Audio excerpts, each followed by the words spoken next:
A maioria das pessoas tenta entender os outros, ouvir, mas poucas pessoas têm coragem de olhar pra si mesmo. Eu acho que boa parte disso é devido a que a autocrítica ela é um pouco dolorosa, né? De alguma forma ela nos traz algumas incoerências que a gente tem e que não gostaria muito de falar sobre, de revisitar. Mas esse é o primeiro passo pro desenvolvimento pessoal. Isso é assim, gente, porque a gente tem sempre uma explicação para um comportamento nosso. Mas muito raramente a gente tem uma responsabilidade associada a alguma coisa que a gente sente ou alguma coisa que a gente causou na outra pessoa com quem a gente estava conversando. E aí que entra a parte de por que olhar pra si mesmo é tão desconfortável? Eu acho que é porque o ego associa o erro a uma punição. E olha, gente, eu vou falar isso aqui, você vai gostar ou você não vai gostar, mas isso vem da infância. Portanto, pessoas que estão prestes a ter filhos ou que têm filho pequeno e tal, muito cuidado com essa criação de 0 a 6 anos principalmente. Em toda a infância, na verdade, mas especialmente nessa primeira infância, porque um erro algumas vezes, obviamente, vai acontecer de um erro necessitar uma punição mais forte, mais firme. Mas geralmente um erro não vai tão associado a uma punição direta. Vou dar um exemplo aqui que você vai entender perfeitamente. Minha filha outro dia pegou o protetor solar e passou nas pernas assim que a gente chegou da escola. E no rosto e tal. Eu cheguei e vi e falei, por que você tá passando protetor solar? A gente vai sair no sol? Não. A gente vai ir pra praia? Também não. Então, não era pra passar protetor. Pois é, não passa. A gente passa quando a gente vai pra praia, pro sol, porque é pra isso que serve, protetor solar.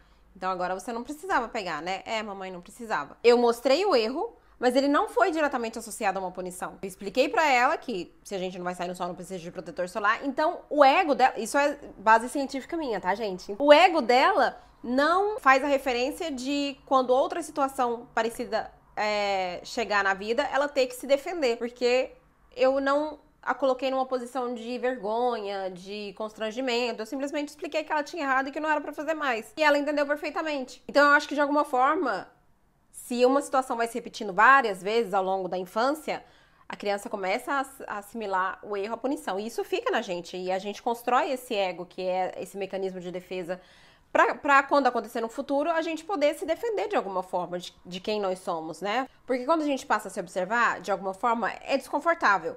Mas a gente tem que fazer isso, mesmo que a gente encontre contradições, mesmo que a gente encontre inveja, mesmo que a gente encontre medo, porque isso é o natural.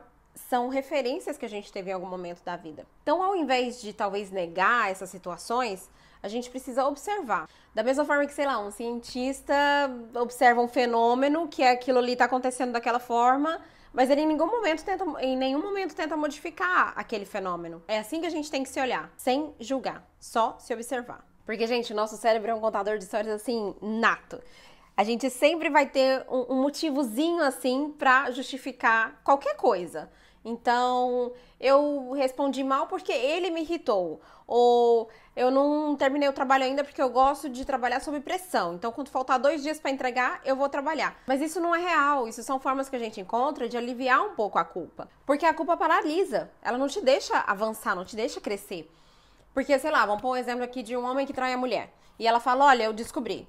A primeira coisa que ele vai fazer é paralisar, ficar paralisado. Porque ele sabe que ele tem a culpa e ele vai tentar negar. É o que a maioria das pessoas fazem em várias situações. Só que, se ao invés disso ele falar assim, opa, realmente, errei, não vou errar mais, muda. Porque essa humildade inicial de falar assim, nossa, eu errei com você, eu fui falho, não devia ter feito, ela te permite escolher como você vai reagir, agir de forma diferente no futuro se uma outra oportunidade aparecer. De alguma forma, você tem que se olhar com muito carinho, com muita gentileza, de forma sutil.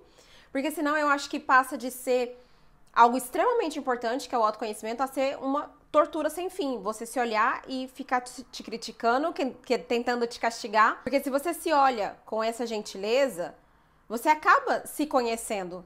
Então é aí onde você alcança o real autoconhecimento. E eu acredito fielmente que uma crítica saudável, ela te permite mudar. Ela te dá um espaço para mudança. Só que o que acontece? A maioria das pessoas tem a autocrítica como um chicote, como vara, como havaiana. Por quê? Porque foi o que aprendeu em algum momento. Eu não posso ter essa crítica comigo mesmo porque eu vou me bater. E você tem que ter essa autocrítica como um espelho. Chegar na frente do espelho, se olhar e falar assim, por que eu tô fazendo isso? Por que tá acontecendo? Entendeu? É realmente uma limpeza de muitas crenças limitantes que a gente tem. Autocriticar-se não é sinônimo de se bater, de se machucar, de se torturar. Pelo contrário, você se autocriticando como um espelho, você se permite mudar, porque tudo, geralmente as coisas que você observa em outras pessoas são coisas que você tem de você e que você não gosta. E que você se irrita, né? Que a outra pessoa te irrita porque você já tentou mudar essas coisas e não conseguiu, ou você tem as expectativas de mudar em você mesmo e também não começa a mudar. Aí você pega tudo isso e deposita na outra pessoa, nessa pessoa que tá te irritando, quando na verdade você tá se irritando. Então ter esse ato de auto-honestidade com você diariamente, em várias circunstâncias, por mais pequenas que seja, é um ótimo exercício para você fazer de inteligência emocional. Treinar realmente essa maturidade. Então você de alguma forma sai da defesa e entra na observação. E fazer essa observação em silêncio é um exercício poderosíssimo, porque através do silêncio a gente vê não só ações, mas também as intenções por trás de cada ação. De alguma forma, ele tá falando aqui dentro da gente uma vozinha com um tom que fala muito mais sobre nós, sobre quem somos, do que qualquer palavra pode jamais definir. Porque de alguma forma, quando você tá em silêncio, você não tem a necessidade de defesa. Você não tem a necessidade de justificativa. Então o ego perde força. Porque o ego é um mecanismo de defesa que a gente criou ali na primeira infância. Olha, eu vou falar isso aqui também, tá?